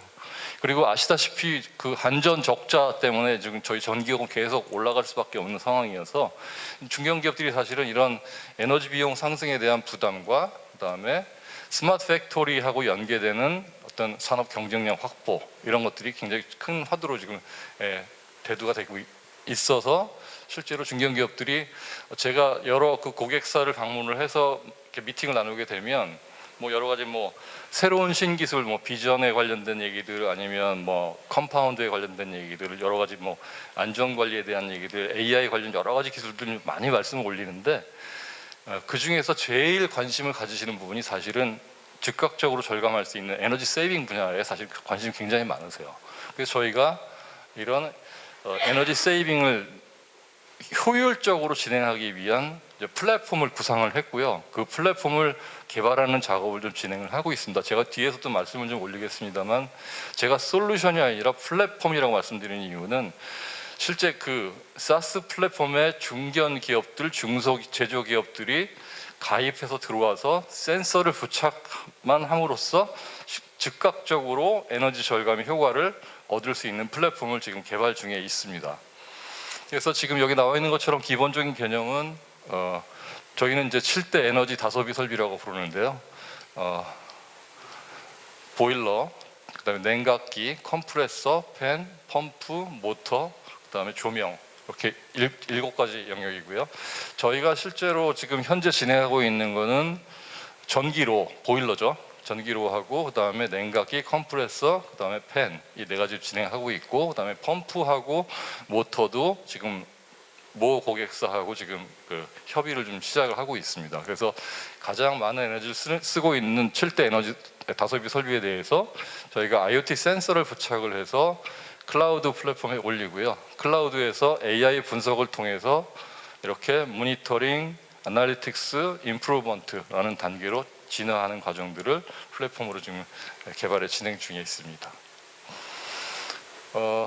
이거는 뭐 EMS 기술 발전인데요. 실제로 저희가 타겟팅하고 있는 거는 현재 시점에 타겟팅하고 있는 거는 마지막 5단계인 최적화 단계입니다. 그래서 데이터 시뮬레이션 기반으로 최적의 운영 프로세스를 도출을 하고 자동 제어를 통해서 실시간 최적화를 진행을 하고 생산 설비 및 공정하고 연계하는 과정까지를 타겟팅을 하고 있는데 우리나라 중견기업 대부분의 고객들은 실제로 이렇게 여기 나와 있는 것처럼 자동 제어를 먼저 진행을 하고 싶어 하시지는 않더라고요.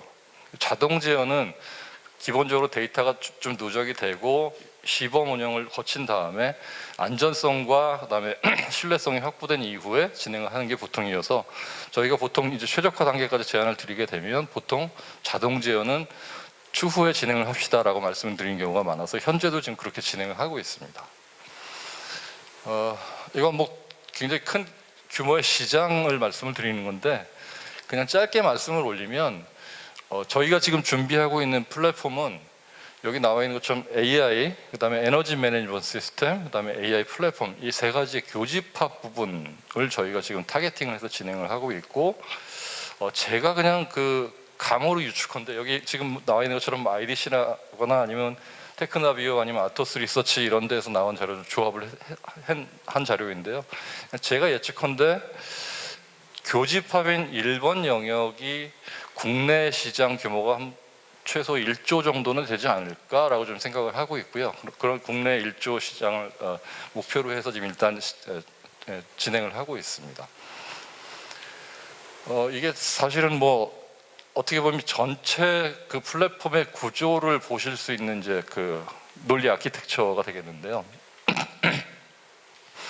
제일 하단에 있는 게 아까 제가 말씀드렸던 7대 에너지 다소비 설비들입니다. 그래서 지금 여기 별표로 빨갛게 있는 거는 저희 모 고객사의 이제 그 케이스로 진행하고 있는 걸 좀 제가 요약을 좀 했고요. 그래서 IoT 센서로부터 올라오는 데이터를 클라우드로 올리고요. 클라우드에서 대부분의 이 센서에서 올라오는 데이터들은 이제 시계열 데이터이기 때문에 시계열 데이터를 가장 잘 처리할 수 있는 데이터 처리 레이어, 전처리라거나 아니면 클렌징이라고 해야 될까요? 그런 과정들이 되겠죠. 이런 그 플랫폼을 통해서 시계열 데이터 처리를 하고요. 처리가 된 데이터를 DB에 저장을 해놓고 그거를 머신러닝, 딥러닝 레이어에서 모델을 만들고 트레이닝을 하고 밸리데이션을 하는 과정을 거친 다음에 실제로 맨 위에 있는 것처럼 데이터 분석한 결과를 UI를 통해서 보여주게 되는 거죠. 여기에 AI 모델은 저희가 이제 고객사의 그 담당자분들이랑 협의를 하면서 뒤에도 제가 설명을 올리겠습니다만 우리 회사의 시계열 데이터가 외부로 노출되지 않게 해주십시오라고 요청을 하시는 경우에 페더레이트 러닝 같은 것들을 써가지고 조금 더 보안이 강화된 알고리즘들을 적용을 할 지금 계획을 하고 있고요.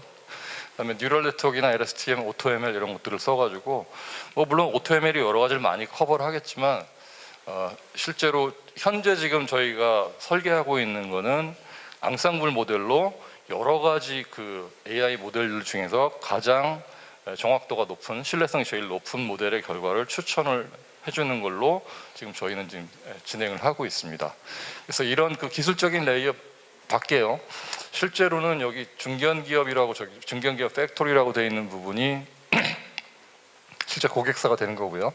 그 다음에 이런 중견기업들의 연합회, 예를 들면 산단이라거나 아니면 여기 관계가 되시는 분들 계시겠지만 산자부라거나 아니면 과기정통부라거나 이런 협회들하고 같이 연합을 해서 저희가 지금 생각하고 있는 플랫폼이 이상적으로 꾸려진다면 예를 들면 한전하고도 같이 사업을 확대를 할 수가 있겠죠. 예를 들면 특정한 여수의 어떤 그 여천 공단의 지역에 여러 업체들이 사용할 수 있는 연간 에너지 소모량을 예측을 해서 사전에 한전하고 이런 그 디맨드에 대한 그 요청을 한다라거나 이런 그 관계들도 가져갈 수 있을 거고요. 그 다음에 이쪽 우측에 나와 있는 것처럼 실제 제조 설비를 제조하는 벤더분들도 이런 것들이 좀 필요하거든요. 왜냐하면 저희가 시계열 데이터에 대한 자료들을 전달을 해드리게 되면 해당되는 장비의 유지 보수 시점이라거나 아니면 교체 시점이라거나 이런 부분들을 파악을 할 수 있기 때문에 다양한 그 이해 관계자들이 모여서 같이 생태계를 구성할 수 있는 플랫폼을 지금 기획을 하고 개발을 진행 중에 있습니다. 그래서 요거는 조금 더 구체적인 내용인데요. 그 플랫폼 위에 예를 들면 전기로 같은 경우에 저쪽에 있는 전기로 같은 경우에 데이터를 수집을 하고요. 그다음에 여기 팬 같은 경우에 지금 데이터를 수집을 해서 해당되는 데이터의 그 특성들을 에너지 예측 모델을 만들어서 최적화 컨트롤 또는 최적화 가이드라인 이런 것들을 만들어서 실제로 사용자들이 실시간으로 에너지를 세이빙할 수 있는 플랫폼을 개발 중입니다. 요거는 대시보드의 사례일 수 있는데요. 예를 들면 지금 모 공장 같은 경우는 저희가 센서를 약 한 80개 정도를 이제 부착을 지금 하고 있는데요. 이 80개 각각 센서들이 보여지는 데이터들에 대해서 한눈으로 이렇게 볼 수 있는 대시보드들을 만들고, 그다음에 예를 들면 그런 거겠죠. 가장 현재 시점에 탑5 에너지를 많이 쓰고 있는 장비가 어떤 거지? 현재 시점에 가장 많은 갭을 보여주고 있는 게 어떤 거지? 이런 것들 대시보드를 이제 보여줄 수 있는 플랫폼을 지금 설계를 하고 있습니다. 이거는 저희 나름대로 이제 로드맵을 가지고 정리를 해서 좀 진행하고 있는 거고, 현재는 지금 AI EMS 서비스 플랫폼에 집중을 하고 있는 거고요. 내년도에는 에코시스템을 구축을 하고 24년도에는 멤버십 서비스를 제공을 하고 25년도에는 인더스트리얼 AI 서비스 플랫폼을 만들어서 저희 나름은 이제 해외 진출도 지금 계속 검토를 지금 하고 있습니다. 요거는 대표 유사 수행 사례로 사실은 제가 구글을 집어넣은 이유는 구글의 경우에 자기들이 이제 AI 알고리즘 써가지고 데이터 센터에 에너지를 30%를 절감을 했다라고 얘기합니다. 근데 이 30%는 실제로 세이빙한 부분뿐만 아니라 제가 이해하고 있기로는 뭐 태양광 에너지라거나 여러 가지 친환경 에너지들을 사용한 걸 포함한 숫자이고요. 보통 저희가 AI 알고리즘을 통해서 에너지를 절감을 한다라고 얘기를 하면 뭐 5%, 맥스 10%면 굉장히 잘하고 있는 기업이다라고 보여지는데, 제가 구글 케이스를 집어넣은 이유는 가장 먼저 2016년에 가장 먼저 에너지에 대한 관심을 가졌고요. 그다음에 뭐 아시다시피 구글이 AI 알고리즘들을 많이 가지고 있잖아요. 그 중에서 AutoML 알고리즘을 가지고 저 모델을 구성을 했기 때문에 저희도 AutoML 알고리즘을 오픈 소스를 가지고 지금 사용을 하고 있기 때문에 사실은 집어넣고요.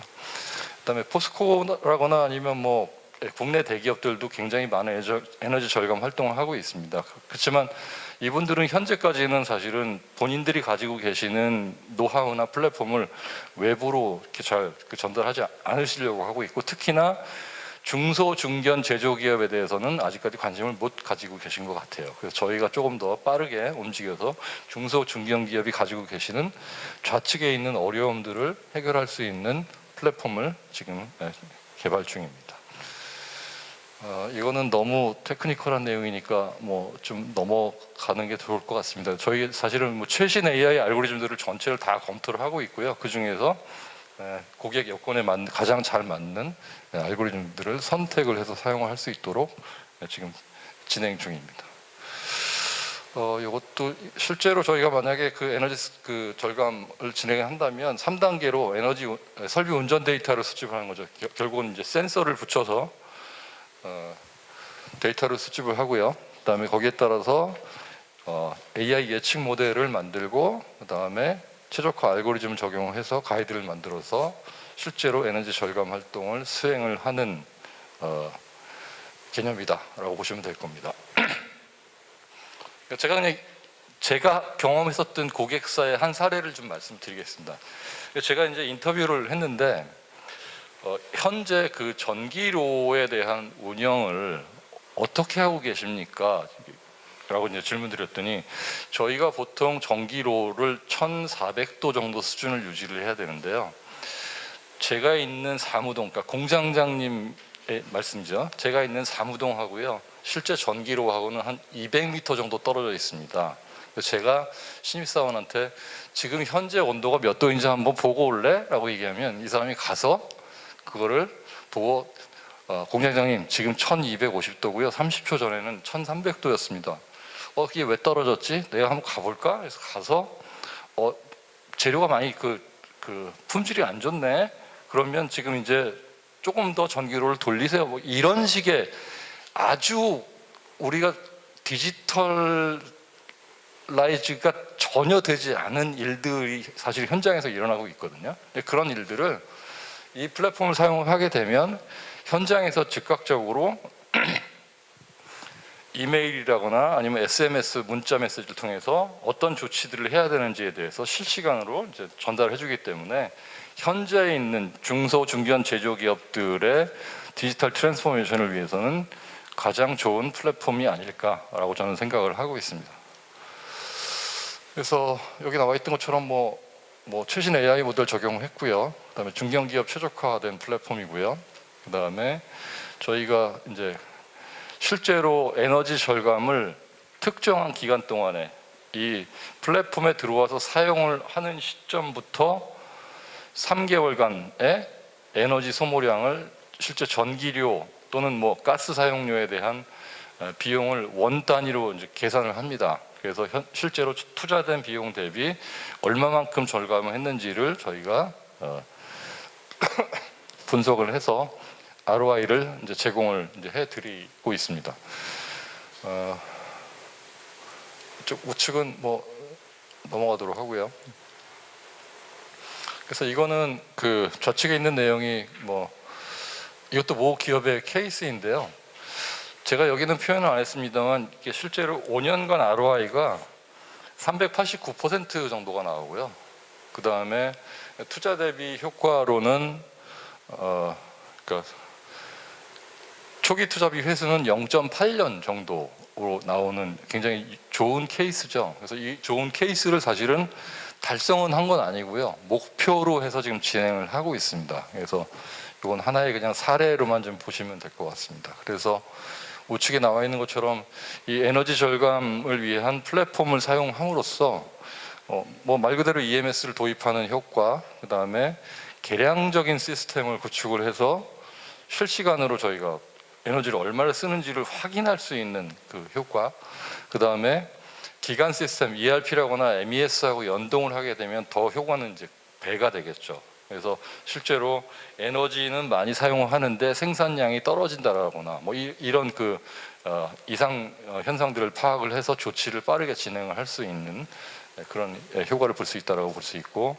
그 다음에 뭐 부수적인 효과로 뭐 해외 어떤 그 에너지 경영 시스템 같은 것들을 도입을 이제 해야 되는 시점이 이제 오게 될 텐데, 이런 그 EMS 같은 것들을 통해서 사전에 좀 이렇게 이런 그 모델들을 적용을 해보고 실제로 에너지 관리에 대한 인증 이런 것도 준비를 하는 그런 부수적인 효과도 있을 걸로 좀 보고 있습니다.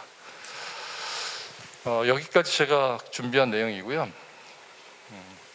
저희 회사 소개 짧게 드리면, 저희가 Snet 그룹이고 지금 그 현재 시점 2022년도 기준으로 작년에 저희가 매출액 한 6천억 정도, 그다음에 10개 정도 이제 자회사를 가지고 있고요. 뭐 아실지 모르겠지만 인성정보하고 저희가 작년에 합병을 해서 조금 더 같이 시너지를 낼 수 있는 그룹 체계를 지금 가지고 성장을 하고 있습니다. 그리고 제가 모두에 말씀드렸던 것처럼 지금 저는 이제 Snet 그룹에서 신사업과 AI를 담당을 하고 있고요. AI 영역에는 여기 나와 있는 것처럼 제가 이제 의도적으로 에너지 최적화를 맨 위를 썼지만, 에너지 최적화, 그 다음에 아까 한국 타이어 케이스 잠깐 말씀하신 것 같은데 저희도 컴파운드 예측 진행했었고 지금도 하고 있고요. 안전관리, 예지보전, 그 다음에 메타버스 플랫폼 상에서 지금 움직여지고 있는 AI 기술들, 이런 것도 지금 저희가 프로젝트를 좀 진행을 하고 있습니다. AR, VR 일부 지금 준비하고 있고요. 나머지는 뭐 클라우드, 빅데이터, 그다음에 매니지 서비스, 디지털 워크, 디지털 디스트리뷰션 이런 영역으로 사업들을 진행을 하고 있는 기업입니다. 제가 좀 짧게 빠르게 진행을 한다고 했는데 뭐 정확하게 제가 4시 반까지만 해야지라고 했는데 4시 반에 딱 된 것 같습니다. 그래서 제 발표는 여기서 마치고요. 마지막으로 한 말씀만 올리면, 중견 제조 기업에서 에너지를 세이빙한다는 것, 에너지를 최적화한다는 것은 아까도 말씀드렸지만 가장 단기간 내에 성과를 볼 수 있는 영역이다. 최소의 투자로 최대의 효과를 볼 수 있는 영역이다라고 저희는 판단을 하고 있고 몇 번의 경험을 그렇게 지금 진행을 해왔습니다. 그래서 혹시라도 관심이 있으시거나 또 뭐 조금 더 구체적인 자료나 사례가 필요하신 분이 있으면 저한테 연락을 주시면 제가 언제든지 고객사 현장에 달려와서 같이 의견을 나누고 좋은 성과를 낼 수 있는 결과를 만들 수 있도록 하겠습니다. 예, 감사합니다. 네, 강연해 주신 저희 Fnet 시스템 이상엽 전무님께 다시 한번 감사의 말씀 드립니다. 마지막으로 이제 그 저희 중견기업 그 디지털 전환 지원 사업들이 어떤 것들이 좀 있는지 그 내용에 대해서 간략히 제가 좀 말씀 좀 드리도록 하겠습니다. 그 시간이 많이 지난 만큼 그 최대한 좀 간략히 좀 말씀드리고, 일단 자료상에 그 나름 좀 그 상세하게 좀 넣는다고 넣었으니까요. 좀 자세한 내용 참고해 주시고, 기타 문의 사항이 있으시면 슬라이드에 각 담당 사업별로 모니터가 다 지금 그 기록되어 있습니다. 참고하셔서 문의 주시면은 또 대응해 드리도록 하겠습니다. 디지털 전환 관련해서 그 필요성은 기업 현장에 계신 뭐 여러분들께부터 체감하고 계실 것으로 생각이 됩니다. 그럼에도 작년에 이제 저희 그 연합회에서 중견기업들 대상으로 디지털 전환 실태 조사를 한번 진행한 바 있는데, 그때의 그 이제 그 의견 주셨던 이제 주요 내용들이 정책 니즈가 하단에 있는 뭐 정보 제공이 좀 필요하다, 또 전문 인력 양성, 예산 지원, 또 시장 활성화를 위한 그런 지원들이 좀 필요하다는 말씀을 좀 많이 주셨습니다. 그래서 그에 따라서 좀 그 추진 방향을 크게 3가지로 이렇게 좀 잡고 정부와 같이 좀 진행을 하고 있고요. 그래서 디지털 전환 인식 제고, 역량 강화, 실행 지원, 이렇게 그 큰 3가지 방향을 가지고 총 7개 실행 계획을 좀 추진을 하고 있습니다. 각 그 세부 실행 계획에 대한 내용은 그 다음 슬라이드부터 간략히 좀 안내드리도록 하겠습니다. 네, 먼저 그 디지털 전환 인식 제고를 위한 그 디지털 전환 브릿지 포럼입니다. 오늘 이제 첫 그 포럼으로 좀 진행이 되고 있는데, 그래서 전체적으로 인식 제고를 위해서는 온 오프라인으로 이런 좀 그 기업들의 우수 사례들, 그 디지털 전환 우수 사례들을 좀 제시하기 위해 오프라인으로는 DX 브릿지 포럼, 그리고 그 온라인으로는 디지털 혁신 웨비나를 이렇게 좀 준비를 하고 있습니다. 그래서 저희가 그 디지털 그 브릿지 포럼 같은 경우에는 오늘 이제 6월달에 상반기 포럼하고 하반기에는 이제 9월달하고 11월에 좀 계획을 하고 있고요. 그리고 온라인으로 진행되는 디지털 혁신 웨비나 같은 경우에는 그 연중 6회를 보시는 일정 같이 현재 좀 준비를 좀 하고 있습니다. 그래서 이 두 가지 그 사업을 통해서 관련 업계의 그런 우수 사례들을 좀 그 제공해 드릴 수 있도록 하겠습니다. 네, 다음으로 그 디지털 전환 역량 강화를 위해 이제 그 재직자 교육 저희 사업을 좀 추진을 하고 있습니다. 그래서 디지털 그 중견기업 내에서 디지털 전환을 이제 주도적으로 수행하고 전파할 수 있는 이제 사내 디지털 전환 전문가 양성을 위해 이 과정을 좀 구성해서 운영을 하고 있고요. 총 4일간 26시간 온 오프라인 교육으로 현재 진행을 하고 있습니다. 그래서 온라인 사전 교육을 통해서는 이제 그 디지털 전환 퍼실리테이터의 역할, 그리고 디지털 리더십 이제 관련된 내용에 대해서 온라인으로 진행을 하고, 그리고 이제 오프라인으로 이제 3일간 교육이 진행이 되는데, 이제 그 첫날에는 요소 기술 이제 동향, 그리고 각종 이제 적용 사례들에 대해서 좀 안내를 해드리고, 2일차, 3일차에는 각 이제 업무 분야별 뭐 경영 지원, 생산 품질, 뭐 영업 마케팅, 유통 물류 각 분야에 좀 어떻게 좀 적용을 할 수 있는지 이 내용들에 대해서 같이 좀 학습을 한 다음에 이제 마지막으로 이제 소속 기업 내에서 디지털 전환을 좀 어떻게 실제 적용할 수 있을지에 대한 이제 미니 프로젝트를 좀 진행하는 그런 3일 교육 과정으로 현재 지금 구성을 하고 있습니다. 다음으로 그 디지털 카라반입니다. 이제 그 디지털 기술을 이제 보유한 공급 기업과 이제 그 기술을 이제 그 기술을 이제 사용할 수요 기업 간의 이제 매칭과 컨설팅을 좀 지원해 드리기 위한 사업이고요. 일단 수요 기업의 니즈를 먼저 파악을 하고 그 니즈에 따라 이제 공급 기업 풀을 이제 좀 구성을 해서 매칭을 한 다음에 컨설팅을 좀 지원을 좀 해드리려고 합니다. 그래서 그 우측에 보시는 바와 같이 제조, 물류, 서비스 업무 뭐 일종의 예시로 좀 적어드린 건데요. 디지털 전환을 통해 이제 저런 부분에 있어서 그 효율화를 하기 위한 프로젝트를 좀 추진하실 수 있도록 이렇게 좀 지원을 해드리고 있습니다. 네, 그리고 이제 그 실행 지원을 위해서는 이제 실질적으로 이제 정부 예산 디지털 전환을 하는 데 있어서 일부 좀 마중물 역할을 할 수 있도록 정부 이제 지원 예산을 좀 태워서 지원해 드리는 사업들인데요. 먼저 그 디지털 혁신 중견기업 육성 사업입니다.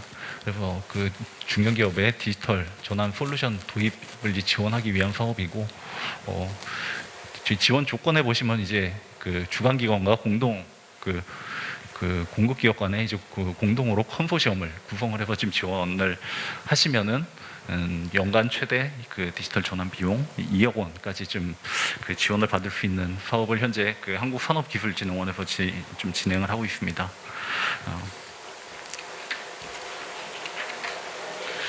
네, 그리고 그 중견기업 DNA 융합 산학 협력 사업입니다. 이 사업 같은 경우에는 이제 그 중견기업과 이제 DNA 전문 대학을 그 연계해서 공동으로 중견기업과 대학이 기술 개발을 할 수 있도록 좀 지원해 드리는 사업인데요. 이제 최대 그 2년 과제로 진행을 해서 과제당 최대 6억 원까지 현재 지원을 좀 하고 있습니다. 여기서 여기서 의미하는 DNA 전문 대학이라고 하면은 그 정부에서 현재 좀 지정한 소프트웨어 중심 대학, AI 대학원, 그리고 산업 AI 전문 인력 양성기관 3곳